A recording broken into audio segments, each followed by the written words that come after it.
Bamboo chicken cooking. एक समय पर सुभाष नाम का एक रसोइया एक बार अपनी पत्नी के साथ मिलकर नदी के किनारे एक ढाबा शुरू किया। उसके पास रोहित नाम का रसोइया मदद के लिए था। वहाँ आए लोगों को सुभाष का बनाया बैम्बू मशीन का ग्रिल चिकन बहुत पसंद था।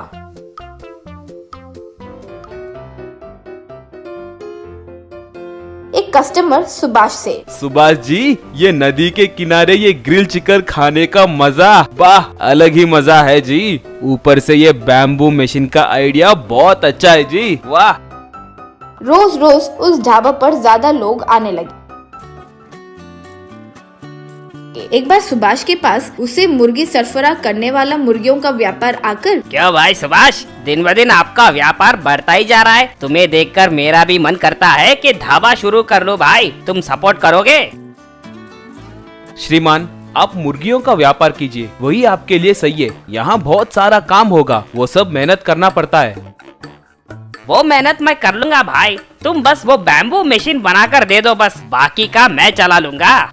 माफ कीजिए भाई, बस वो एक चीज मत मांगिए, ये बैम्बू मशीन ही मेरा निवेश है। ठीक है, तो तुम मेरी मदद नहीं करोगे ये कह रहे हो, मैं देख लूंगा। अगले दिन वो एक ढाबा को सुभाष के ढाबे के सामने शुरू किया। वो देखकर सुभाष की पत्नी, ओ जी, अचानक ये मुर्गियों का व्यापारी ऐसे ढाबा को कैसे शुरू कर लिया? वैसे वो रसोइया है कौन? यूं दोनों देख रहे थे कि इतने में अंदर से रोहित आते ही सुभाष और उसकी पत्नी देखकर दंग रह गए।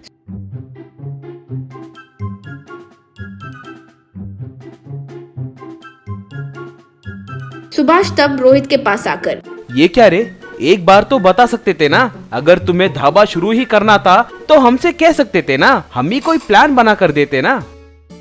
इसमें आश्चर्य में आने वाली क्या बात है? ये मुर्गियों का व्यापारी मेरे पास आकर अच्छा पेमेंट दूंगा कहा, मैं चले गया, बस सिंपल। ठीक है रे, तुम जहाँ भी हो खुश रहो, कहकर चले गया। उस दिन से धीरे धीरे सुभाष के पास आए लोगों की संख्या कम होकर सब मुर्गियों के व्यापारी के ढाबा पर जाने लगे। एक दिन रोहित मुर्गियों के व्यापारी के पास जाकर, श्रीमान, मेरी सैलरी बढ़ाइए, मेरे वजह से आपका व्यापार अच्छा चल रहा है ना। क्या भाई, तुम्हारे वजह से मेरा व्यापार अच्छा चल रहा है? मेरी मुर्गियों को मैं बाहर 300 रुपए केजी में बेचता हूँ, लेकिन मुझे वो 100 रुपए में ही मिलते हैं, इसलिए हम ग्रिल चिकन का रेट इतना कम लगाए। सुभाष के ढाबे का रेट से यहाँ के ढाबे में चिकन रेट कम होने के कारण सब यहाँ आ रहे हैं। तुम्हारे वजह से संख्या बढ़ी है, ऐसे मत सोचो, ये याद रखो। रोहित को बहुत अपमानित महसूस हुआ, लेकिन क्या करे, वो समझ नहीं पाया तो वहाँ से चले गया। एक बार सुभाष परेशान बैठा था तो बेटी लक्ष्मी आकर, क्या हो पिताजी, क्यों इतने डल हो? सुभाष तब जो हुआ वो बताया। पिताजी, मुझे पूरी बात समझ आ गई, अब मैं संभाल लूंगी। अगले दिन एक स्पोर्ट्स कार में एक रिच फेलो मुर्गियों के व्यापारी के पास जाकर, हे लुक मैन, मैं यहाँ एक 5 स्टार होटल बनाने की सोच रहा हूँ, उसके लिए मुझे तुम्हारा सपोर्ट चाहिए। 5 स्टार होटल? यहाँ वो सब बेकार हो जाएगा जी, यहाँ कोई नहीं आता। नहीं, यहाँ रोहित नाम का कोई खाना बनाने वाला है, वो बहुत अच्छा बनाता है, सुना है, वो बहुत फेमस हो गया है। हमारे गांव में उस रोहित के बारे में ही बात करते हैं। वो बातें सुनकर रोहित वहाँ आकर, बताइए, मैं ही रोहित हूँ। अरे इसका उतना सीन नहीं है जी, बस एवरेज खाना बनाता है, शायद आपको कोई रॉन्ग इन्फॉर्मेशन दिया होगा। देखो रोहित, मैं तुम्हें महीने का 1 लाख तनख्वाह दूंगा, यही एक बड़ा सा 5 स्टार होटल बनाना चाहता हूँ, तुम संभल पाओगे? रोहित बिना एक क्षण सोचे, श्रीमान, मुझे 1 लाख दोगे तो होटल को पूरा मैं संभाल लूंगा। ये लो एडवांस, अब से तुम मेरे पास ही काम करोगे, कहकर पैसे दिया। मुर्गियों का व्यापारी क्या करे समझ नहीं पाया।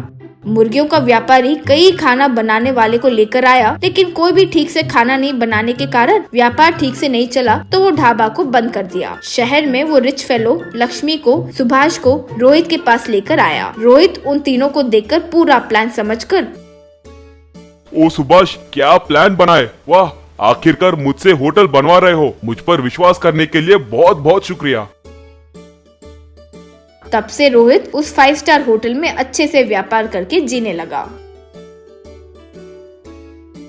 गांव के एक गुफा में एक चोरों का सरदार ऐसे बोल रहा था। 40 साल 40 इयर्स के लंबे सफर के बाद हमारा सोमू आज रिटायर हो रहा है। कई चोरों को देखा है लेकिन हमारा सोमू बेबदल है। सोमू साहब, we will miss you. Retire होकर आप क्या करना चाहते हो? चोरी के अलावा मैंने ना कुछ किया है ना मुझे कुछ पता है। रिटायर होने के बाद मैं क्या करूँगा मुझे पता नहीं। सरदार तब सोचकर, सोमू साहब आप क्यों ना एक रेस्टोरेंट खोल दें? रेस्टोरेंट? मैं कहाँ बनाऊँ रेस्टोरेंट? मेरे पास जगह कहाँ है रेस्टोरेंट बनाने के लिए? जमीन के ऊपर जगह की जरूरत पड़ेगी लेकिन जमीन के नीचे थोड़ी ना पड़ेगी। भूगर्भ में रेस्टोरेंट? हाँ, हमारे चोरों को सिक्योरिटी नहीं है। हर जगह हम खाना नहीं खा सकते, इसीलिए चोरों के लिए चोरों का रेस्टोरेंट। हमारे चोरी का माल इसी रेस्टोरेंट में छुपाएंगे। क्या कहते हो? मुझे कोई दिक्कत नहीं है। जब तक आप जैसे चोरू चक्के इस दुनिया में हैं, मुझे कोई कमी नहीं होगी। रिटायरमेंट में भी मुझे इतनी बड़ी जिम्मेदारी देने के लिए धन्यवाद। वैसे सोमू सरदार के कहने पर भूगर्भ में एक रेस्टोरेंट खोलता है। सभी चोर रात को चोरी करके उस जगह पर पहुंचकर भूगर्भ में उस रेस्टोरेंट के अंदर पहुंचते हैं। रात को दारू पीकर खाना खाकर उस रेस्टोरेंट में सो जाते हैं। अगले दिन सुबह एक चोर, भाई आपका आइडिया बढ़िया है भाई। हम चोरों को सिक्योरिटी दिया है भाई तुमने। ऐसे आराम से सोकर कितने दिन हो गए भाई?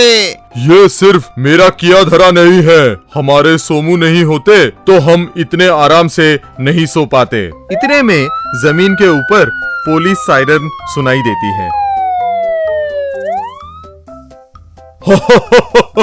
इन पुलिस वालों को पता नहीं है कि हम कहाँ हैं। वो ऐसे ही यहाँ वहाँ घूमते रहेंगे। हम तो आराम से यहीं पे रहेंगे। आज यहीं पे रहेंगे और कल सुबह उनके निकलने के बाद बाहर निकलेंगे। जमीन के ऊपर police SI, forest officer, government के प्लान के मुताबिक इस मार्ग पर रोड डालने का प्रपोजल आया है। आज शाम ही इस रोड को डालेंगे।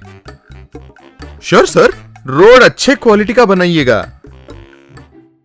बिल्कुल बिल्कुल, इसीलिए मुझे विशेष रूप से जांच करने के लिए बोला गया है। उस शाम को रोड रोलर के सहारे वहाँ रोड बनना शुरू होता है। थोड़ी देर बाद एसआई रोड रोलर के ड्राइवर के पास आकर, रोड रोलर को रोक दो। किसी एनजीओ ने कोर्ट से स्टे हासिल किया है ये कहकर कि हमने इस प्रोजेक्ट के लिए बहुत सारे पेड़ों को तोड़ा है। तब तक इस रोड रोलर को कहीं आसपास पार्क कर दो। रोड रोलर का ड्राइवर उस गुफा के द्वार के पास पार्क कर देता है। शहर में चोरियां ज्यादा हो रही हैं और जितनी भी कोशिश करूं उन चोरों को पकड़ना मुश्किल हो रहा है। अब तक वही परेशानी है सोचा था, अब ये एनजीओ ग्रुप भी आ पड़ा। ठीक है चलो कहकर वहाँ से निकल जाता है। अगले दिन सुबह चोरों का सरदार, ओए चलो चलो, पुलिस वाले निकल गए कहकर दरवाजे को खोलने की कोशिश करता है लेकिन वो दरवाजा नहीं खुलता। 4 लोग साथ मिलकर प्रयास करते हैं तब भी वो दरवाजा नहीं खुलता। अरे ये क्या, इतना प्रयास करने पर भी दरवाजा नहीं खुल रहा है, अब क्या करें कहकर सोचने लगता है। हर एक चोर दरवाजे को खोलने के प्रयास में नाकाम होते हैं। सरदार, हम ऐसे कैसे फंस गए सरदार? देखेंगे, हमारी कोशिश हम करेंगे। वैसे 3 दिन निकल जाते हैं। सरदार, रेस्टोरेंट में खाने के लिए कुछ नहीं है, पीने का पानी भी नहीं है। 3 दिन हो गए हैं नहा के। हमारे बाहर निकलने का एक ही रास्ता है, हमें इस जगह के बारे में किसी को बताना चाहिए। वैसे थोड़े चोर थोड़े लोगों को कॉल करके उनका पता बताने लगे लेकिन बहुत लोग वहां आकर कुछ ना दिखने पर वापस चले गए। आखिर में एक युवक वहां आकर, भाई भाई आपके लोकेशन पे आ गया हूँ, लेकिन आपके गुफा के दरवाजे पर रोड रोलर पार्क किया हुआ है, मैं इसे कैसे हटा सकता हूँ? ऊपर से इस पे ताला लगा हुआ है भाई कहकर वहाँ से निकल जाता है। ये बातें सुन के सरदार, ओहो, बहुत बड़ी समस्या है। उस रोड रोलर को कोई हटा नहीं सकता। उसकी चाबी तो पुलिस के पास है। पुलिस वाले कब आएंगे हमें पता नहीं है। अब कैसे, कहकर सोचने लगता है। सरदार लाचार होकर पुलिस को कॉल करके, एसआई साहब, हम सरेंडर हो रहे हैं। बहुत अच्छे, बहुत अच्छे। तुम लोग कहाँ हो, बताओ। आपने रोड डालते वक्त अपने रोड रोलर को जहां पार्क किया उसके बिल्कुल नीचे हैं। एसआई और उसके साथी जल्दी जल्दी वहां पहुंचते हैं और रोड रोलर को हटाकर गुफा के अंदर जाकर सभी को अरेस्ट करते हैं। एक गांव में अनंत नाम का एक बिरयानी बेचने वाला आदमी रहता था। अनंत का बिरयानी उस गांव में बहुत मशहूर था। अनंत के बच्चे नहीं रहने के कारण वो अनाथ आश्रम से एक बच्चे को लाकर पालने लगा। उस बच्चे का नाम चंदन रखा और उस बच्चे को अच्छे से पढ़ाकर बड़ा किया। चंदन अपनी पढ़ाई पूरी करके कोई व्यापार करने का सोचकर पिता के पास आकर, पिताजी, मेरी पढ़ाई पूरी हो गई है। मैं डिस्टिंक्शन में पास हुआ हूँ। अमेरिका या कनाडा जाकर कोई व्यापार करने की सोच रहा हूँ। मेरे ज्यादातर दोस्त भी अमेरिका को जाने की सोच रहे हैं पिताजी।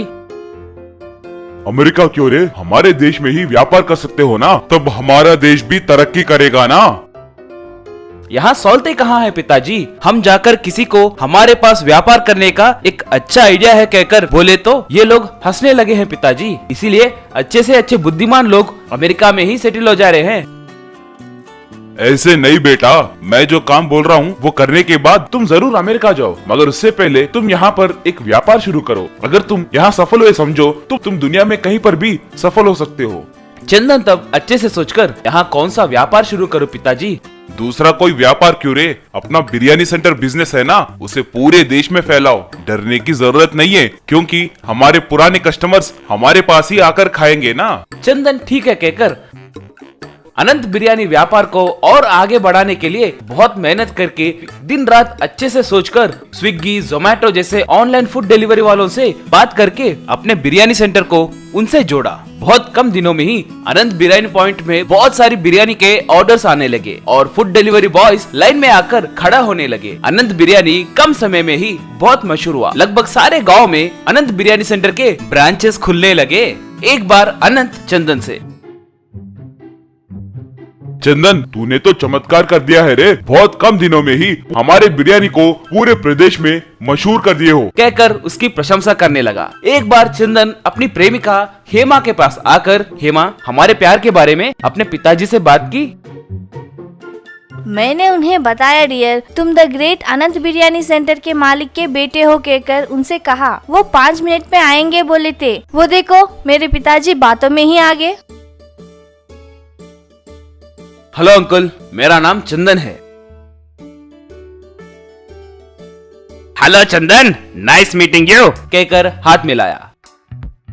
अंकल, आपको पता ही है ना, यूं कुछ कहने वाला था। या मेरी बेटी ने मुझे सब कुछ बताया है, मगर मुझे एक शक है। कल के दिन अनंत बिरयानी का वारिस तुम ही होगे, इसका गारंटी क्या है?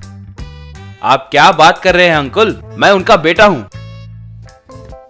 ओ कम ऑन, सेंटिमेंट के बातें छोड़ो और बिजनेसमैन की तरह सोचो। अगर लीगली देखा जाए तो तुम अनंतनाग के सगे बेटे नहीं हो। उन्होंने तुम्हें पालकर बड़ा किया है, बस वो तुम्हें अपनी पूरी जायदाद देंगे इसकी तो गारंटी नहीं है ना। उसके बातें सुनकर चंदन एकदम से सोच में पड़ गया। हाँ सच्चे अंकल। तो पहले अपने बैकग्राउंड को मजबूत बनाओ, उसके बाद ही हम शादी के बारे में बात करेंगे, कहकर वहां से चला गया। उस रात चंदन अपने पिता से, पिताजी कह रहे हैं कि अमेरिका जाने के लिए मेरे नाम पे थोड़े जायदाद होनी चाहिए, इसीलिए आप थोड़ी जायदाद मेरे नाम पे लिख सकते हो क्या? थोड़े क्या रे, सब तुम्हारे नाम पर ही लिख लो, कहकर कागजात पे अपने सारे जायदाद उसके नाम पे लिखकर दे दिया। अगले दिन चंदन योगेश को मिलकर, अंकल अब मेरा बैकग्राउंड बहुत मजबूत है, पूरी जायदाद मेरे नाम पर ही है, शादी कब है? अभी, यहाँ पर ही, राइट नाउ। क्या अभी? वो नहीं, मेरे पिताजी के बिना। ओ कम ऑन मैन, वो तुम्हारा सगा बाप तो नहीं है ना, और ऊपर से मुहूर्त का समय भी हो रहा है। कमान कमान। कहकर उन दोनों की शादी घर में ही करवा दिया। चंदन अपने पत्नी के साथ घर गया और उन्हें देखकर अनंत दंग रह गया। ये क्या रे, ऐसे अचानक से शादी की है? कम से कम एक बात तो कह देते। तुम्हें क्यों बताए? ये हमारी निजी मामला है। देखो माँ, मैं इसका पिता हूँ। तुम पिता कैसे बन गए हो? तुमने इन्हें पाला है क्या, या तुम इनके सगे पिता हो? ये मेरा सगा बेटा नहीं है तो क्या हुआ माँ? इसे पालकर पढ़ाकर इतने बड़े अनंत बिरयानी सेंटर का मालिक बनाया हूँ ना। बाप रे, ये अभी इतने बड़े बड़े बातें कर रहे हैं तो कल के दिन और क्या क्या कहेंगे? पिताजी, आपको बात करने की तमीज नहीं है क्या? आप ऐसे क्यों बात कर रहे हैं? रुला दिए ना बेचारी को। ओ जी, सच है जी, हम अलग हो जाएंगे, नहीं तो बहुत झगड़े होंगे जी। अगर चाहे तो आपके मुंह बोले पिताजी के मुंह पर थोड़े पैसे फेंक देंगे। उसके बातें सुनकर अनंत एकदम से दंग रह गया। अनंत को वहाँ क्या हो रहा है सब समझ में आ गया। मुझे कुछ नहीं चाहिए माँ, किसी को भी मेरी देखभाल करने की जरूरत नहीं है। अब से ये घर और व्यापार को आप दोनों ही देख लीजिए। कहकर वहाँ से चला गया। ऐसे अनंत अपने घर से निकलने के बाद गांव के बाहर एक ठेली लगाकर बिरयानी तैयार करके बेचने लगा।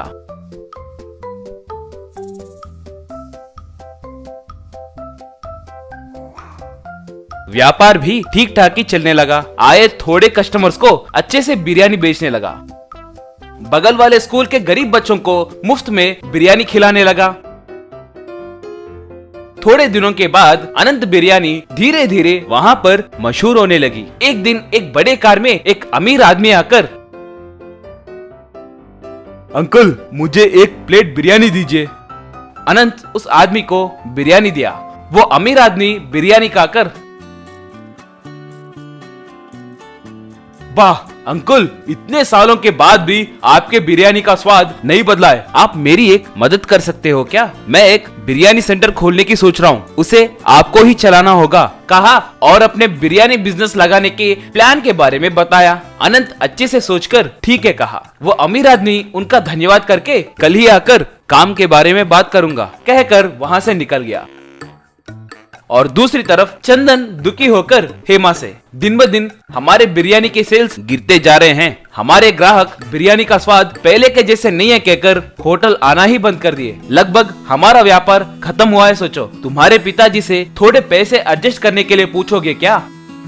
क्यों जी, हमने शादी में दहेज नहीं दिया है कहकर अब ऐसे पैसे पूछ रहे हो क्या? मैं क्या पूछ रहा हूँ और तुम क्या बोल रही हो? तुम्हें समझ आया क्या? हाँ जी, मुझे सब समझ आ गया जी, मैं अब 1 मिनट भी यहाँ नहीं रहूंगी कहकर अपने मायके चली गई। चंदन अब क्या करना है कुछ समझ नहीं पाया और उदास होकर बैठ गया। तभी अचानक एक कार वहाँ पर आकर रुकी। वो आदमी चंदन के घर के अंदर आकर, हेलो चंदन, पहचाना क्या? चंदन उसे देखकर, रे भाई तुम ही हो क्या? क्या रे ऐसे आए?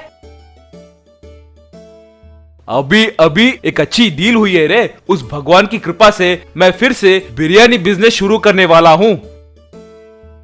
ऐसे वो दोनों बहुत देर तक बात किए। उसका दोस्त चंदन से, रे तुम्हारे पिताजी ही मेरे इंस्पिरेशन है रे, एक बार मैं उनसे मिलना चाहता हूँ रे, एक बार उनसे मिलाओ ना। चंदन तब अपने किए गलतियों के बारे में उसे बताने लगा। चिंता ना करो रे, कम से कम तुम्हें अपने गलती का एहसास हुआ है ना। वैसे तुम्हारे पिताजी कहाँ पर है रे? पता नहीं रे, मैंने कई जगह उन्हें ढूंढा है मगर वो मुझे कहीं नहीं दिखे। ठीक है रे, मेरे साथ आओ, हम दोनों मिलकर मेरे पहचानत के एक अंकल के पास जाएंगे और अपने व्यापार के बारे में उनसे बात करेंगे, वो जरूर मान जाएंगे। कहकर वो दोनों मिलकर अनंत के पास गए। अनंत को देखते ही चंदन, पिताजी कहकर उनके पैरों पर गिरकर, मुझे माफ कीजिए, मैंने बहुत बड़ी गलती की है, मुझे माफ कीजिए पिताजी। उठो बेटा। चंदन के दोस्त को वो ही चंदन के पिता अनंत है कहकर समझ आ गया और चंदन और दोस्त जो हुआ वो सब अनंत को बताए और अपने बिरयानी सेंटर के व्यापार के बारे में बात की और अनंत उनके साथ काम करने मान गया। वो तीनों मिलकर फिर से अनंत बिरयानी पॉइंट बिजनेस शुरू किए और तब से अनंत और उसका बेटा एक ही घर में खुशी से जीने लगे।